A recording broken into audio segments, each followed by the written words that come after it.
Berbagai upaya dilakukan Dinas Koperasi dan UKM Kota Denpasar untuk mendorong UMKM di Denpasar agar mendaftarkan hak kekayaan intelektual HKI.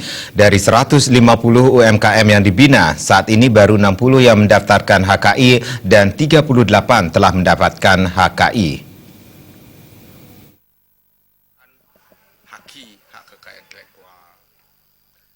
Kepala Dinas Koperasi dan UKM Kota Denpasar, Erwin Suryadarmasena mengatakan kesadaran UMKM di Denpasar untuk mendaftarkan hak kekayaan intelektual atau HKI masih rendah.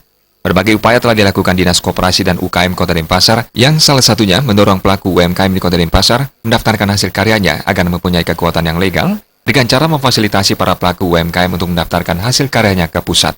Hal ini dilakukan agar UKM di Kota Denpasar memiliki hak kekayaan intelektual HKI. Padahal untuk mendapatkan HKI tidak dipungut biaya alias gratis dan HKI sangat bermanfaat bagi pelaku UMKM karena dilindungi undang-undang. Dan sudah kita sosialisasikan agar UKM-UKM kita baik yang itu bergerak dalam bidang desain maupun bidang merek dan sebagainya untuk segera mendaftarkan ke Dinas Koperasi dan UMKM dan kita akan bantu untuk proses pengurusan izinnya. Nah, sampai saat ini memang belum begitu banyak lah dari pelaku-pelaku UKM untuk mengurus hak tersebut.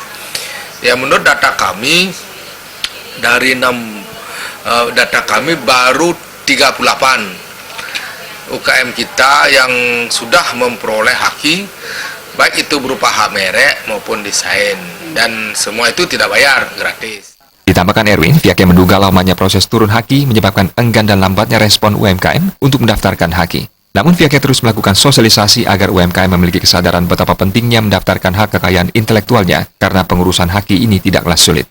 Anggaran